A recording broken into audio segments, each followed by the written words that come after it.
Good evening, good evening, good evening, good evening. Episode 5, Be Kind, Rewind. Welcome, welcome, welcome. It's been a while. Several things have happened since my last episode. It's been over a month. I apologize. Besides one of my sons moving in with me, having to relocate here to Texas, new job, everything going around. I was going to make an episode on sparkling wine, but something awesome happened that allowed me to alter my usual pick at random thingamajig. 2017, Houston Astros win the World Series. I don't want to hear about the cheating. I don't hear any about that. It's still there. Put an asterisk on it. Get over it. Whatever it was. The thing was that I had a bottle of an awesome champagne, and this episode being on sparkling champagne, the king of sparkling. I had a bottle of a specific champagne that I love, Bollinger. And not only is it because of the way this wine tastes, but I'm a big James Bond fan. I'm a freak. And he happens to mention Bollinger, that he drinks Bollinger in some of his movies. So I had this beautiful bottle, 007 Bollinger commemorative, 2009 Cuvée, Millésime. I'll talk about what Cuvées are in another episode, but I said if the Astros win it, I'm going to open this baby, which I did. So after that happened, I said, hey, they might make it again. They did 2 more times, but they lost. But I had this other bottle that I bought at some point and said, you know what? Last time they won, I had a Bollinger. Let me buy another one. So I bought this baby. James Bond again. And this one came in this beautiful, beautiful box with all the James Bond movies engraved in the glass. And I'm going to keep this sucker after this and just, store my Bollingers in there. And guess what? They win it again. Ergo, Astros. I was there for game 1. Bought this baby there. 3rd inning, I thought we had this. Verlander could not buy a win at the time. In the end, it all worked out, and they win. Congratulations to the Astros. Thank you, Phillies. Great series. You guys are awesome. There was a couple of your big Philly fans that were on TikTok and all that. And in the end, you all turned out to be great sportsmen and sportswomen. So thank you. Hopefully we'll meet again in this battle in the future. But this is about sparkling wine, okay? Episode 5, and this is the cork from that original 2017 win, okay, from the Bollinger. This is cork number 16. And we're moving on with the episode. Now, remember, my disclaimer, don't drink and drive. I'm not a sommelier. I'm just a guy that loves wine, and drink in moderation, everything you do, okay? A shout out to Allison and Chris Wallace. They have an awesome website. They give me permission to give them a shout out. I'm going to mention you, put your link to your website in my YouTube. You should be able to see it. Go visit them. Stout Signature, great restaurant in San Antonio. I love the crew. I love the people there. They treat me like royalty, as I gotta say, and they treat everybody the same way, like royalty. You go there, you want good food, good drink, go visit them. I'll make another episode about them, but this is a shout out to you guys. Now, Bollinger, again, I gave you the backstory of why I chose it. Look at this, amazing. 2011, 11 years later, gorgeous, beautiful, the bubble, everything. And we'll talk about the characteristics of that later. Now I want to talk about how sparkling wine is made, the different types of sparkling. How a sparkling wine is made says a lot about what it is, where it's from, okay? Remember, only if it's made in the region of Champagne in France can you call it a champagne, okay? That's the only time you can do that.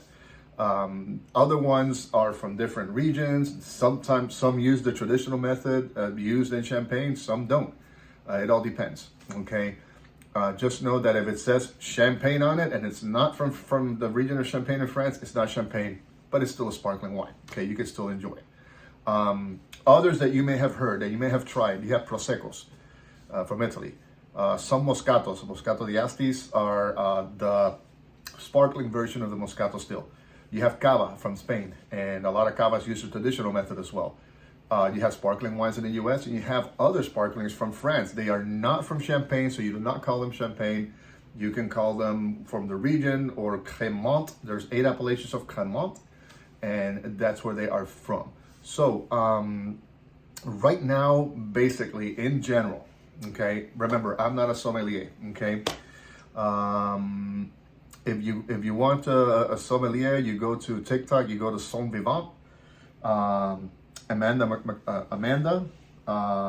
McCrossing, I think. I'm sorry if I mutilate your last name. Give her another shout out. She is an amazing sommelier. Her TikTok and her Instagram are just amazing about wine, and it's everything. If you really want to get into the world of wine, you go check those out. It'll give you that jump start you need. Now, basically, remember, these are basics. Okay, I'm not a sommelier, but basically, sparkling wines have a second fermentation where they would go under this process that allows them to get this little bubbly action. Okay, so basically, CO2 is absorbed when there's fermentation. It's all under pressure, and then, first, in general, let me rewind that. You get your still wine. You need your wine to create sparkling wine. You need wine. Once you create the wine, what do you do from there? Okay, you get a second fermentation. You induce some more sugar, some more yeast, okay, to the base wine, and from there you go on. Now, you got several methods. Okay, you got the traditional method. Okay, the traditional method, and if it's in Champagne, they call it Champenois or Champenois. If I'm mutilating the pronunciation, I apologize. But basically, this comes from the 17th century, around that time.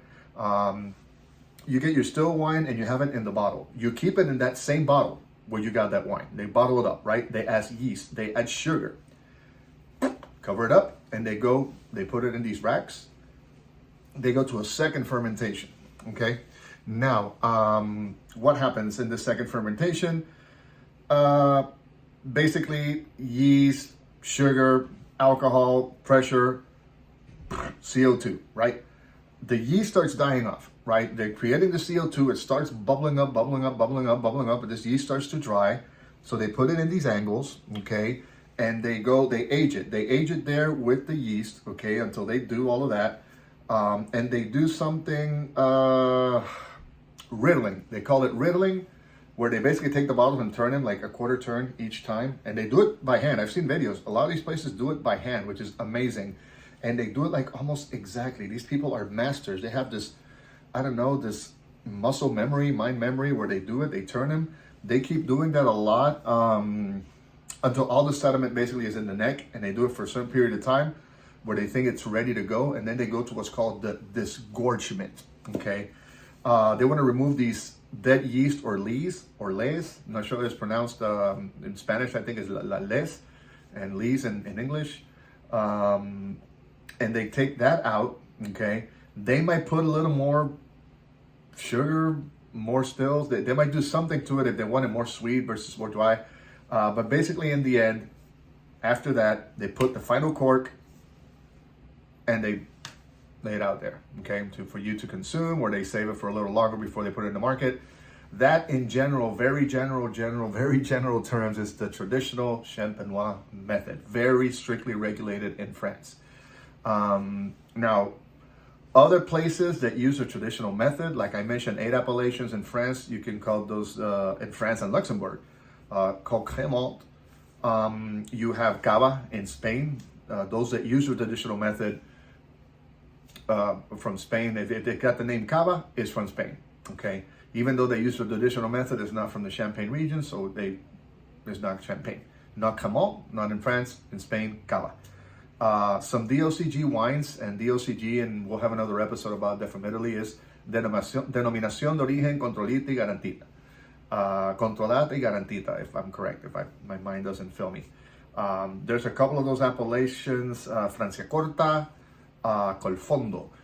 You can try those. South Africa has the MCC, Méthode Clausewé. My mind fails me, so I'm sorry. But look for MCC in South Africa, and in the US and New Zealand, you got, they're just called sparklings, okay? Now, the next method that you might find in some sparkling wines, and I'm sorry, but I need to drink this. I can't let this go. Oh, c'est bon. C'est chouette. The tank method. Okay, this is a 20th century creature. First fermentation, get your still wine. That's going to be standard in pretty much all the sparkling wines that you're going to have. You get your second fermentation. However, this one is done in a tank, a pressurized tank where they add the yeast, they add the sugar, and the way they stop the fermentation is not by like in the individual bottles that the yeast would die out. Here, they would raise the temperature to a point where they stop it. Okay, and then because it's in a tank, the way they filter it under pressure, they have less contact with the lees, okay, and they're allowed to go to the bottling process without the disgorgement.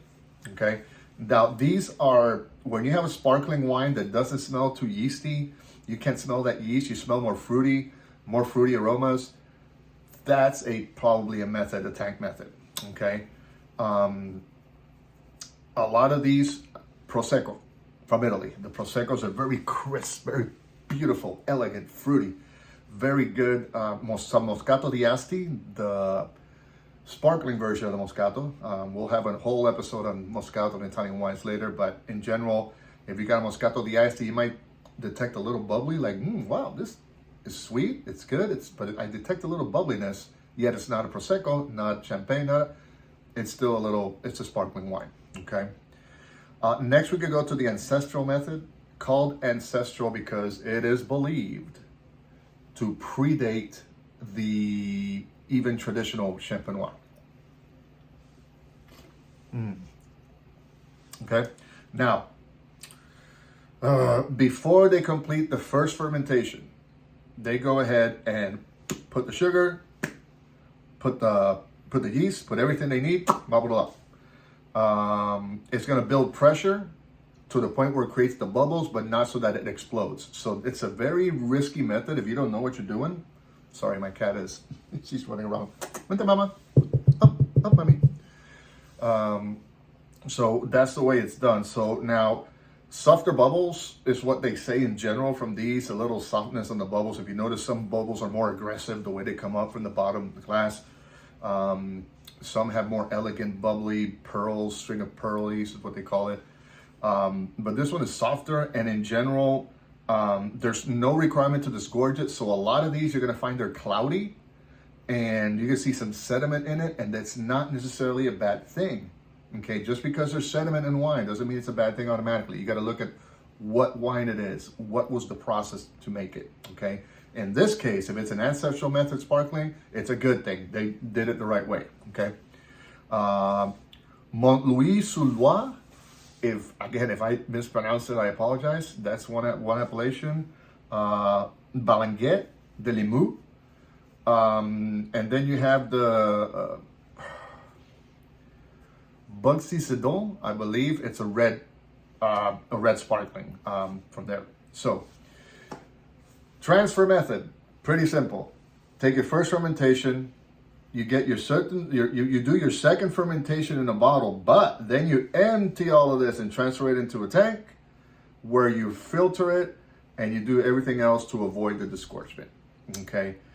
Another method, which is something that you guys might have thought of before I even started all these different methods. Why not just add CO2 gas to the still wine?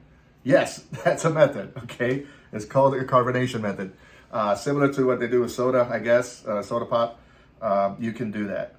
So basically, those are the different methods of making sparkling wine. Again, I got so many corks here. Let me show this again for those who haven't had the honor. Good. We're going to get into more and more details of every wine, sparkling, non-sparkling, whatever you want to call it. And we'll get into those details. Again, this was just a general overview of the sparkling wines. So again, this was, I'm going to talk about what a cuvée is for champagne, for sparkling wines. You're not normally going to see a year in a sparkling wine as you do with regular wines, okay? You're not going to see it. I'm going to talk about that in other episodes. That's because of the different grapes that you use. Why Champagne allows you to use grapes from different years to create a whole batch of them. And unless there's a very specific good year where they say, we need to make a cuvée, we need to make a champagne for this année, cuvée, millésime, however you want to call it, I'll talk about that in another episode, okay? So again,